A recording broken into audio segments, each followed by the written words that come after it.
Good morning everyone. I am from TSN B.Ed second year Environment paper 7. हमने हमारी last class में बात की थी हमारे अप्रोचेस की कि पर्यावरण शिक्षा के कौन कौन से अप्रोचेस होते हैं। कि हमने देखा था कि पर्यावरण शिक्षा के पाठ्यक्रम के अंतर्गत दो प्रारूप दिए गए थे, जिसके अंतर्गत हमने बात की थी कि दोनों प्रारूपों में हमारा पहला प्रारूप था हमारा interdisciplinary approaches. Interdisciplinary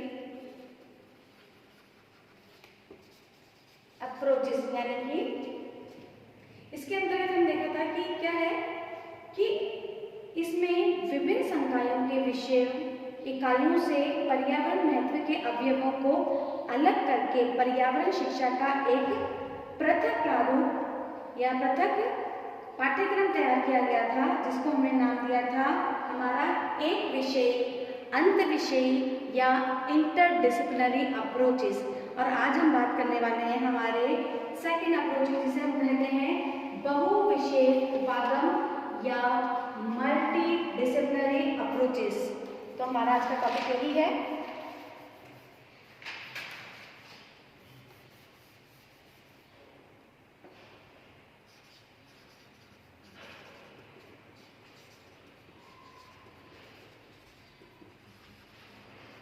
multi disciplinary यानी कि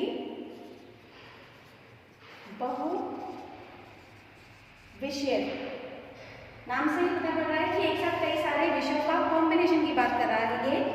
इसके अंतर्गत इसमें आवश्यक जानकारियों को, जो भी पर्यावरण शिक्षा के लिए आवश्यक होती है, जितनी भी जानकारी आवश्यक है, उन्हें वर्तमान पाठ्यक्रम के विभिन्न संकायों में उपयुक्त स्थान पर यानी कि उनके उचित स्थान पर जोड़ दिया जाता है। जो जो जानकारियाँ आवश्यक जरूरी है जन जन तक, दूसरों तक पहुंचाने के लिए, यानी बहुविषय उपागम एक से अधिक शैक्षणिक विषयों व व्यवसायों का संयुक्त संगठन है। ये कई सारे विषयों को लेकर के और विषय व व्यवसायों को लेकर के एक क्या है, एक कॉम्बो है।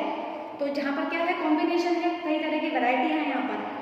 इस तरह की परियोजनाएं विभिन्न शैक्षणिक विषयों एवं व्यवसायों के लिए ही बनाई जाती हैं। इसमें सभी लोग एक साथ एक सामान्य चुनौतियों से जुड़े हुए होते हैं, एक साथ कार्य करते हैं।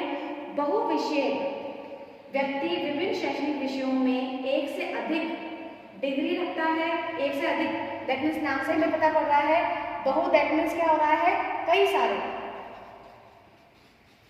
कई विषयों, कई व्यवसायों का क्या है, ये कॉम्बो है एक तरह का, जिसे जानकारी देती है। या एक्स्ट्रा टाइम में यानी अतिरिक्त समय में क्या है, ओवर टाइम कार्य करता है। वह किसी शैक्षणिक विषय में कभी अधिक कार्य करता है तो किसी में बहुत कम कार्य करता है। क्योंकि हम बात कर रहे हैं यहाँ पे बहुत सारे विषयों की, एक साथ एक व्यक्ति, एक छात्र कई सारे विषयों की नॉलेज लेके चल रहा है। तो कभी कभार क्या होता है, किसी एक विषय में इंटरेस्ट ज़्यादा हो जाता है, दो में ज़्यादा हो जाता है, तो एक में कम हो जाता है। वह कई तरह के कार्य को करने समुदाय समाज में अपने ज्ञान का वितरण करता है। हम एक समय में एक कार्य ही कर सकते हैं। कई कार्यों को एक साथ करना काफ़ी क्या हो जाता है, चुनौतीपूर्ण हो जाता है, मुश्किल हो जाता है, मेहनत भरा कार्य हो जाता है। तो बहुविषयी समुदाय अधिक विशिष्ट, कठिन तथा प्रभावशाली होते हैं। ऐसे क्या होते हैं, समुदाय जो होते हैं विशिष्ट होते हैं, थोड़े से कठिन होते हैं, मेहनत मांगने वाले होते हैं, बट इफेक्टिव बहुत होते हैं, प्रभावशाली बहुत होते हैं। बहुविषय उपागम भविष्य को नवीन आकार प्रदान करने में लोगों की सहायता करते हैं, उन्हें क्रियाशील बनाने में प्रोत्साहित करते हैं तथा चुनौतियों का सामना भी करते हैं। जितने भी न्यू टेक्नोलॉजीज हैं, नवीन तकनीकी के क्षेत्र में ऐसे ही बहुविषय उपागमों की आवश्यकता है। ऐसे ही बहुविषय व्यक्ति से व्यक्ति मिल जाते हैं और बहुविषय व्यक्ति बहु प्रतिभावानी होते हैं, बहु प्रतिभाशाली होते हैं।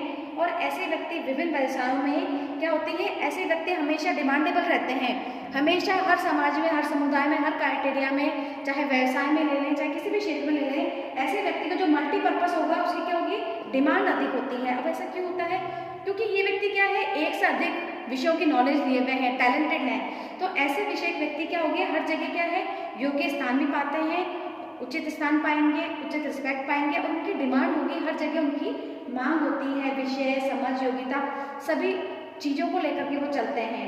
तो ये मैं बात कर रही थी हमारे बहुविषय की मल्टी बहुविषय उपागम के अंतर्गत क्या क्या चीजें के अंतर्गत व्यक्ति प्राप्त करता है और किन किन चीजों को लेकर के वो चलता है। इसके अंतर्गत अब क्या क्या इनकी विशेषताएं होती हैं, इनकी कैरेक्टरिस्टिक क्या क्या होती है, हम बात करते हैं।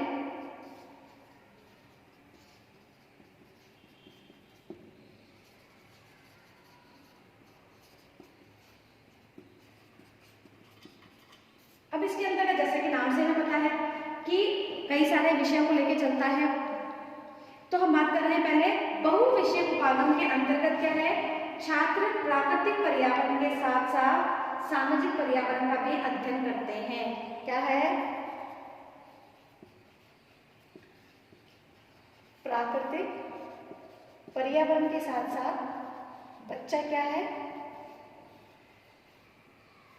सामाजिक पर्यावरण का अध्ययन भी करता है। दैट मीन्स एनवायरनमेंट में जितनी भी सारी चीज़ चल रही है उसकी नॉलेज के साथ साथ में हमारे सोशल कम्युनिटी समाज में जितनी भी सारी चीज़ें चल रही हैं वो सारी पर्यावरण का अध्ययन करता हुआ चलता है।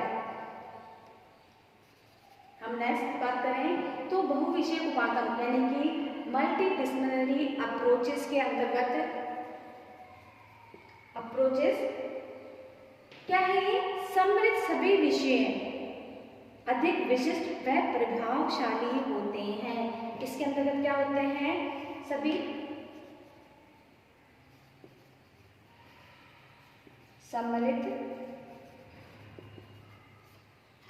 विषय क्या होते हैं, अधिक विशिष्ट प्लस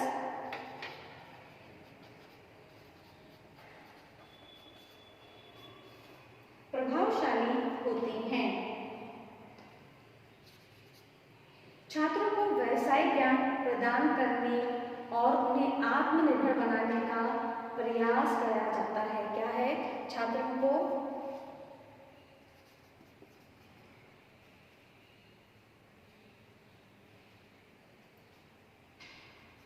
व्यावसायिक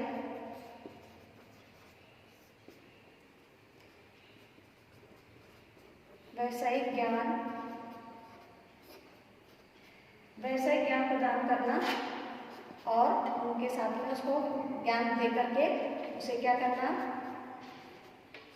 आत्मनिर्भर को डिपेंड अपने पैरों पर खड़ा होना बताना है कि अपने पैरों पर खड़ा हो चुका है और हो सकता है मल्टी कई सारी विशेषताओं को लेकर के। क्यों, क्योंकि हमें मालूम है कि ऐसे व्यक्ति की हर क्षेत्र में क्या होगा, उसको योग्यता है, नॉलेज है, टैलेंट है, तो हर क्षेत्र में उसको क्या होगा, वह किसी भी उसमें चले जाए तो बहुत जल्दी आत्मनिर्भर बन सकता है।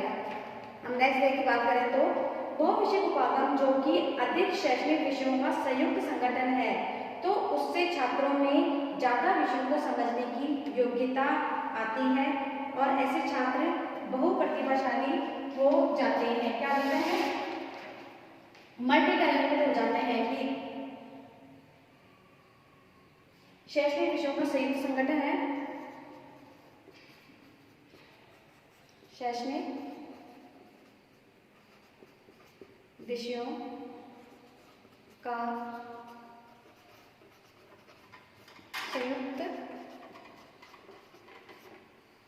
संयुक्त संगठन है, जिससे क्या होता है, छात्रों के अंतर्गत उनको विषयों को समझने की योग्यता, ज़्यादा विषयों के ज़्यादा समझना पड़ेगा, ज़्यादा अपनी बुद्धि शक्ति का विकास करना पड़ेगा और उन चीज़ों को समझने के लिए क्या होगा, उनकी योग्यता उसके अनुसार ढलती जाएगी। तो वो जितने ज़्यादा विषय होंगे उनको समझेंगे भी और अपने माइंड को उतना ही एक्टिव कर पाएंगे। तो ऐसे छात्र क्या होते हैं, मल्टी टैलेंटेड कहा जाता है ऐसे छात्रों को।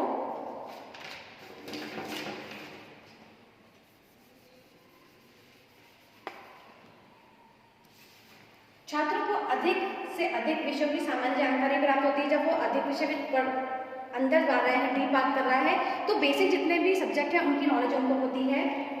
छात्रों को विविध विषयों को एक ही दृष्टिकोण द्वारा समझने में उन्हें सक्षम भी बनाती है। क्या है, उनके प्रभाव डालती है? दृष्टिकोण को प्रभावित करती है। जब बच्चा सभी विषयों को सामान्य जानकारी लेगा और संयुक्तों को अधिक जानकारी देगा, फोकस करके पढ़ेगा उन चीज़ों को, तो क्या हो जाएगा, बच्चे का जो ऑटोमेटिकली जो उसका दृष्टिकोण है वो सब चीज़ों को समझने लग जाएगा। दृष्टिकोण क्या होगा, उसका प्रभावित होगा, विकास वाला होगा और हर चीज़ को समझने के लिए उसका दृष्टिकोण क्या होगा, हर चीज़ों को समझने के लिए सक्षम हो जाएगा, समझने के लिए वो सक्षम हो जाएगा। और ऐसे क्या होंगे, ऐसे जो बच्चे रहते हैं, ऐसे मल्टीपर्पस मल्टी टैलेंटेड बच्चे जो होते हैं वो हर जगह क्या रहते हैं, सबसे मेन चीज वो एक्टिव रहते हैं। दैट मीन्स क्रियाशील रहते हैं, क्रियाशील बनाते हैं उसे हर काम के लिए, हर चीज के लिए वो हमेशा एक्टिव रहते हैं कि उन्हें कोई भी टास्क दिया जाए तो वो उसको करने के लिए क्या रहते हैं, तत्पर रहते हैं।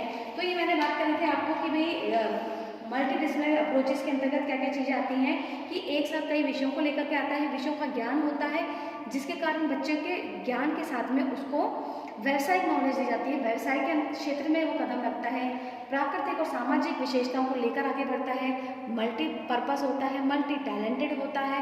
तो जब ऐसे टैलेंटेड बच्चे जब हमारे समाज के अंतर्गत आते हैं तो एक नए विकासशील और विकासवादी समाज के निर्माण करते हैं, और ऐसे लोग हमारे पर्यावरण के स्तर को उच्च बनाने में, पर्यावरण स्तर के अंदर जो भी चीज़ें डिग्रेड हो रही हैं उनको सुधारने में मदद जब करते हैं तो क्या होता है, वो एफर्ट्स जो लगता है कंपेयर टू नॉर्मल पर्सन से कई गुना ज़्यादा लगता है।